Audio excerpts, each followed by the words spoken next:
Hello दोस्तों, स्वागत है आपका सक्सेस मंत्रा ऑनलाइन पाठशाला में। और आज एक छोटा सा टॉपिक है राज्यपाल, जिसके कुछ महत्वपूर्ण अनुच्छेद हैं वो इस क्लास में हमने कवर किए हैं। तो करते हैं स्टार्ट राज्यपाल से संबंधित जितनी भी अनुच्छेद हैं उनके बारे में। तो राज्यपाल से रिलेटेड जो अनुच्छेद हैं वो अनुच्छेद 153 से अनुच्छेद 162 तक ये राज्यपाल के अनुच्छेद हैं, जिसमें कि अनुच्छेद 153 है। सही है। अनुच्छेद 153 में क्या दिया गया है कि राज्यों के राज्यपाल, ठीक है, मतलब प्रत्येक राज्य में एक राज्यपाल होगा। ठीक है।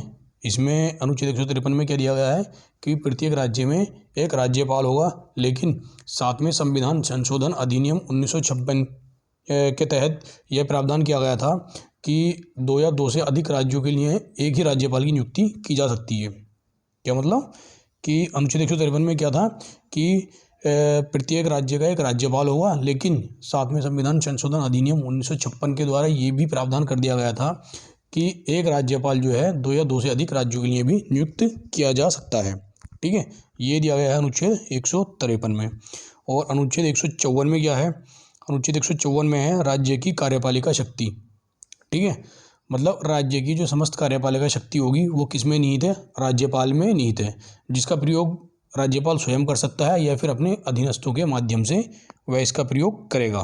ठीक है, ये शक्ति दी गई है अनुच्छेद 154 में। और अनुच्छेद 155 में क्या है? राज्यपाल की नियुक्ति। राज्यपाल की नियुक्ति के बारे में दिया गया है अनुच्छेद 155 में। कैसे नियुक्ति की जाती है इसकी? देखिए, राज्यपाल की जो नियुक्ति है मंत्री परिषद के परामर्श पर राष्ट्रपति के द्वारा की जाएगी। सही है, मंत्री परिषद के परामर्श पर राष्ट्रपति के द्वारा राज्यपाल की नियुक्ति की जाती है। क्लियर? किसकी सिफारिश पे की जाती है? मंत्री परिषद के परामर्श पर, और राष्ट्रपति जो है राज्यपाल की नियुक्ति करते हैं। और जो राज्यपाल की नियुक्ति का प्रावधान है वो किस देश से लिया गया है? ये लिया गया है कनाडा से। क्लियर? कहाँ से लिया गया फ्रेंड्स इसका राज्यपाल की नियुक्ति का प्रावधान? ये लिया गया है कनाडा के संविधान से। क्लियर? अब अनुच्छेद है 156। अनुच्छेद 156 में क्या दिया गया है? राज्यपाल की पदावधि। अनुच्छेद 156 में दिया गया है राज्यपाल की पदावधि, मतलब उसका कार्यकाल। तो राज्यपाल का जो कार्यकाल होता है वो कितना होता है? 5 वर्ष तक इसका कार्यकाल होता है। लेकिन राज्यपाल जो है राष्ट्रपति के प्रसाद पर्यंत तक ये अपने पद पर बने रहते हैं। ठीक है, और ये जो है राष्ट्रपति को अपना त्यागपत्र देकर पहले भी अपने पद से मुक्त हो सकता है राज्यपाल। क्लियर?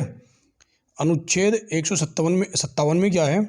राज्यपाल की नियुक्ति होने के लिए अर्हताएं, मतलब राज्यपाल के पद पर नियुक्त होने के लिए क्या क्या उसकी योग्यता होनी चाहिए। तो पहली योग्यता है कि वह भारत का नागरिक हो। सही है, और उसकी जो एज होनी चाहिए वो कितनी होनी चाहिए? 35 वर्ष जो है अपनी एज पूरी कर चुका हो। ठीक, ये इसमें किस में दिया गया है? ये अनुच्छेद 157 में। ठीक है फ्रेंड्स, अनुच्छेद 157 में क्या दिया हुआ है कि वह भारत का नागरिक हो और उसकी आयु जो है 35 वर्ष पूर्ण हो चुकी हो। क्लियर? और क्या है इसमें कि राज्यपाल जो है उस राज्यपाल की नियुक्ति उस राज्य में न की जाएगी जहाँ का वह निवासी है। मतलब राज्यपाल को जो है उस स्टेट में राज्यपाल नहीं बना सकता जिस राज्य का वो निवासी होता है। क्लियर है ना इतना? और एक ठीक है ये हुआ। और उसके बाद में है अनुच्छेद आपका 158। अनुच्छेद 158 में क्या है? राज्यपाल के पद के लिए शर्तें। अनुच्छेद 158 में है राज्यपाल के पद के लिए शर्तें। तो क्या क्या इसकी शर्तें होती हैं राज्यपाल के पद के लिए?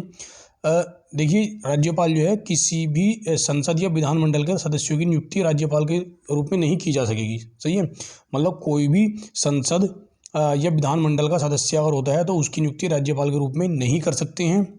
क्लियर है इतना? और यदि वह किसी संसद या विधानमंडल का सदस्य होता है राज्यपाल, सही है, तो उसको जो है उस पद के ग्रहण की तारीख से क्या होगा? उसे त्यागपत्र देना होगा, अपनी सदस्यता उसे छोड़नी होगी जब वह राज्यपाल के पद के लिए नियुक्त किया जाता है तो। क्लियर? विधानमंडल या संसद की सदस्यता उसको त्याग देनी होगी। क्लियर है इतना? और फिर और शर्त क्या है इसकी? और राज्यपाल जो है अपने कार्यकाल के दौरान दूसरे किसी लाभ के पद को धारण नहीं करेगा। क्लियर? किसी भी दूसरे पद को, लाभ का जो पद है उसको वह धारण नहीं करेगा अपने कार्यकाल के दौरान। अगला अनुच्छेद, अनुच्छेद 159, जिसमें क्या दिया हुआ है, राज्यपाल द्वारा शपथ या प्रतिज्ञान। तो अनुच्छेद 159 में क्या है, राज्यपाल के द्वारा शपथ या प्रतिज्ञान।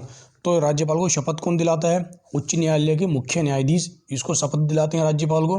और यदि उच्च न्यायालय के न्यायाधीश अनुपस्थित हैं तो उच्च न्यायालय के जो वरिष्ठतम न्यायाधीश होंगे वह इनको इनके पद की शपथ दिलाएंगे। क्लियर। अच्छा, उसके बाद अनुच्छेद है अनुच्छेद 160। अनुच्छेद 160 में क्या है, कुछ आकस्मिकताओं में राज्यपाल के कृत्यों का निर्वहन। सही है, विशेष स्थितियों में जो है राज्यपाल के क्या क्या उसके काम होंगे, ये दिया हुआ है अनुच्छेद 160 में। उसके बाद है नेक्स्ट अनुच्छेद, अनुच्छेद 161। अनुच्छेद 161, अनुच्छेद 161 में क्या है, क्षमा आदि की और कुछ मामलों में दंडादेश के निलंबन, परिहार या लघुकरण की राज्यपाल की शक्ति। सही है, क्षमा आदि की शक्ति किसमें दी गई है, अनुच्छेद 161 में।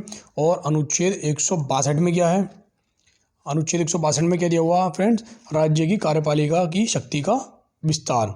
क्लियर, राज्यपाल की कार्यपालिका की शक्ति का विस्तार किसमें है, अनुच्छेद 162 में। ठीक, उसके बाद अनुच्छेद कौन सा है आपका, अनुच्छेद 163।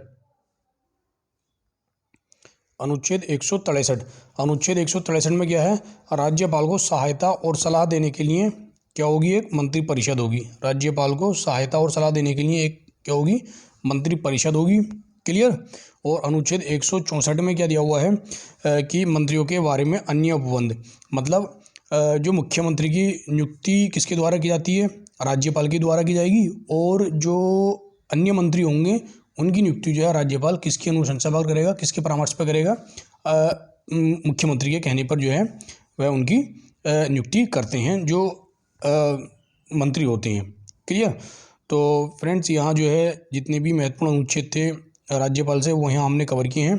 आई होप कि आपको वीडियो पसंद आई होगी, और अगर आपको वीडियो पसंद आई है तो इसे लाइक करें, शेयर करें, और हमारे चैनल से जुड़ने के लिए हमारे चैनल को सब्सक्राइब करें। मिलते हैं फिर नेक्स्ट वीडियो में, तब तक के लिए बने रहें हमारे चैनल से।